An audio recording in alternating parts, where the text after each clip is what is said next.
Hi.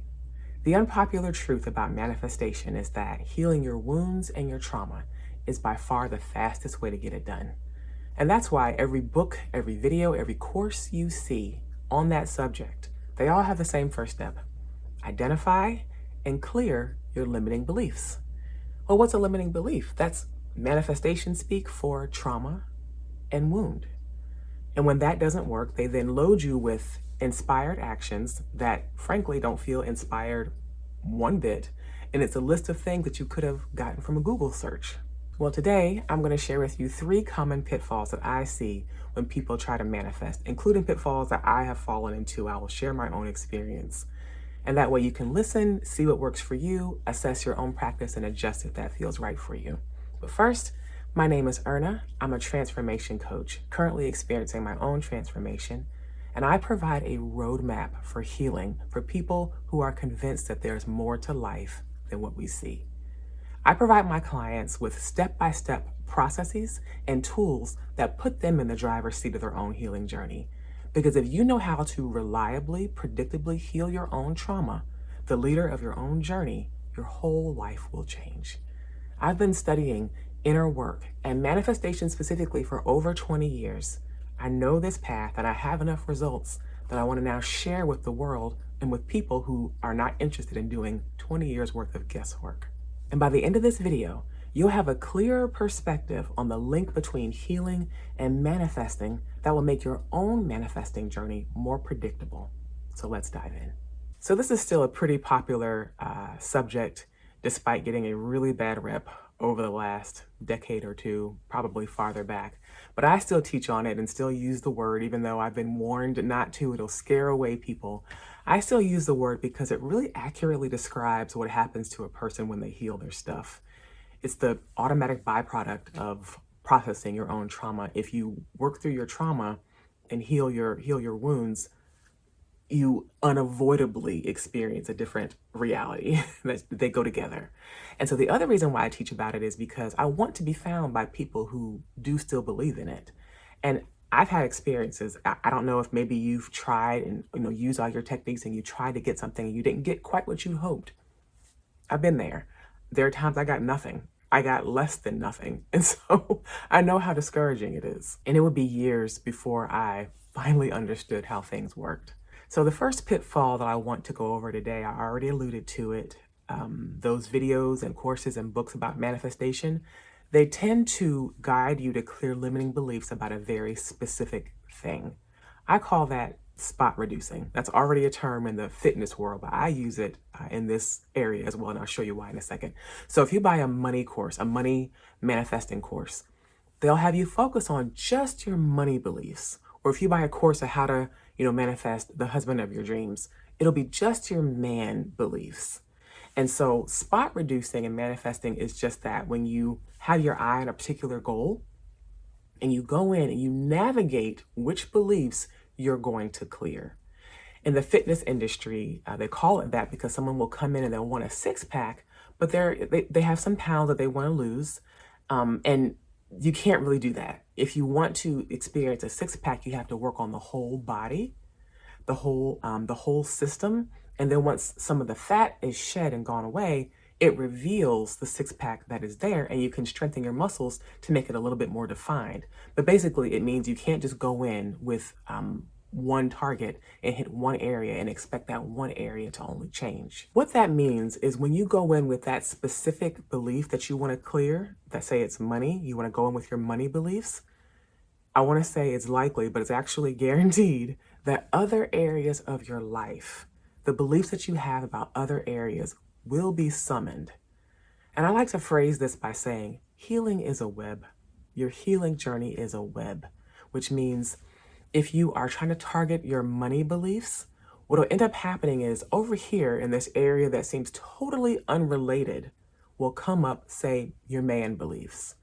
Or if you're trying to target your, I want money in terms of you want to get a certain kind of job or a promotion. I've had this happen with clients. What'll come up is your confidence and your self-esteem beliefs. And it's like, that's great, but I want that certain kind of job and I believe that they're scarce and I want to target those beliefs. Going into a manifestation journey with a set path that you are deciding is going to cut into your time. It's going to add more time. I know when I was healing my own relationship with productivity and rest, a lot about self-care and self-worth came up for me. And then once I processed through that, some beliefs I had about adult friendships came up. And when I cleared that, suddenly my relationship with productivity and rest completely healed. And now I can go back and forth between output and input easily. But I had to follow that track that I did not set up. And so a lot of times when you go into a manifestation journey and you bring up, you say to yourself, oh, I want X, Y, Z, your heart naturally knows the layers and the order that your doubts and your traumas are already in. And trying to go around and say, oh, I want that one, that one, and that one. And you don't know that the beliefs that you don't want to clear that's right in front of your face, that's actually propping up. That's actually the deepest root to the thing you want to change. And so when you're standing on this side of your journey and you're looking at it, you can't see everything that's there, but your heart knows it. Your heart sees it. And as soon as you give yourself space to explore and become curious, it'll bring up things that you weren't expecting. So that's why I say healing is a web. For example, with me, I know I keep using myself, but that's what I'm doing today. With me, a few years ago, 6 years ago, I had a desire for a job. And without going too much into my backstory, which one day I will, it's a very twisty, turny story, I hadn't had a job in over a decade, and I had this strong desire for a job. And I was really excited about it. I knew what I wanted, I began healing. I had just started coaching informally, just barely. And I said, ooh, I have a desire for a job. It felt inspired. And so I immediately said, okay, this is what I want. And when I think about it, ooh, this doubt comes up and this fear comes up. And so it was about a week. I think it was 5 days, maybe 6, of clearing different things each day. And I whipped out my journal when I was prepping for this video. And the belief that I cleared, it was a Wednesday night, was I don't deserve to have things be easy after what I've done. I might get emotional here for a second, but I was very, very religious, and my life was very isolated. And even though I was enjoying my life and following my heart, it caused my family a lot of worry and just a lot of worry. And at that time, I felt very responsible for my family's, emotions and for their feelings. And so I just thought, how dare you? How could you put them through this? And so I felt like I was just the worst person.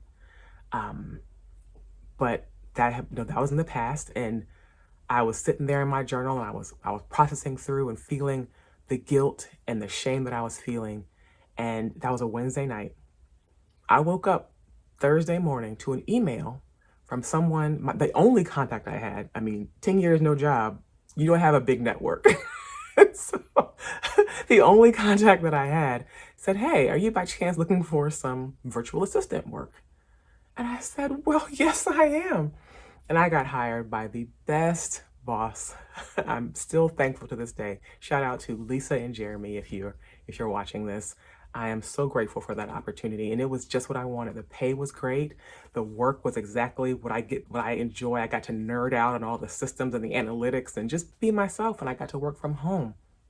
So it was really nice. But I went into that saying, whatever the beliefs are, I don't know what they are. I don't know why I'm afraid to get a job. And who would have thought, if I had just thought and made a list of what are your beliefs, what are your limiting beliefs about money or about a job, I wouldn't have said, I don't deserve to have it easy and things work out well for me after, 12 years of worry from my family. I wouldn't have said that. You have to get curious to even find that. And then when you find it, you have to submit to, this is what's here for me, and then process it. So it's important when you're on your manifestation journey, which I call a healing journey, because they're basically the same thing, that you allow what's there for you and not try to steer things. Go in knowing what you want, be very clear on it. And then from there, your intuition, your nervous system, because your body has kept the score, it knows the score. It knows those layers. And if you trust what comes up for you naturally and just say, you know what, wherever this is going to go, I trust it, you'll get there faster. You'll get there a lot faster than trying to pick out, oh, I'm going to clear that belief. That looks like it fits. I think that's me. Oh, I can't acknowledge that I believe that. Oh no, that's too much. Surrender. Your heart knows what's there. Your only job is to confront it and to clear it with whatever tools you have available. Because remember, you can't see the entire iceberg from where you're standing. And so that's why you don't want to go into it prejudging, I'm going to clear this, this, and that. The second pitfall that I see people fall into with manifesting is trying to control their thoughts. And one way that I see that done is with a process called robotic affirmations. Have you heard of those? It's basically what it sounds like when you are robotically repeating affirmations to yourself. So I have the car, I have the home, I have the man, the spouse, the woman, what have you. I am healed. And it's saying it over and over again in an attempt to rewire your subconscious. I'm going to speak honestly here as I always do. That is really hard. It takes a long time. And it's hard and it's difficult to repeat because it's so much labor. And here's why. You know the feeling when you're saying something that you don't believe. It's hard. It's arduous. You can feel the misalignment, the disconnect. And I've seen people say that, well, you can use different words that kind of edge you into the belief. Again, the misalignment is just smaller. On top of that, when you're saying those things that you don't quite believe and you don't believe them, in your mind you're thinking, gosh, I don't believe. My faith is weak. I don't have the vibrational set point. My confidence is not there. I'm never going to receive. Now it's going to take forever. And so now it's that double arrow of condemning yourself and judging yourself because you don't believe enough. And then on top of that, because it's so much hard work, there's no joy in it. It's very uninspired, very difficult, like I said, difficult to repeat. We human beings, we don't repeat things that are heavy and that are hard.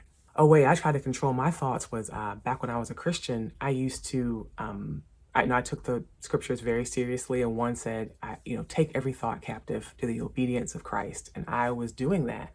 And I'm telling you, it was like trying to capture clouds in my hand. I'll get one, oh, got that thought, oh, another one. And it was endless. And it wasn't until I left my religion and I started healing my trauma that I realized, oh, I can access the cloud factory and change the settings and put out new clouds from there. Because trying to fix the outgrowth, the above surface stuff, is very temporary. And it actually helped me being a Christian for that long and trying everything, because I immediately knew when I saw that robotic affirmation stuff, that was not it, because I knew what it was like to say something I didn't actually believe for a long time, and for my subconscious to be rewired a tiny, teeny bit. Again, that was my experience then, and then I began to heal, and I began to take huge chunks and rewire things that way. And I found that healing my trauma, that was the real mind renewal. The Bible talks a lot about being fully persuaded. The way you do that is by healing your trauma.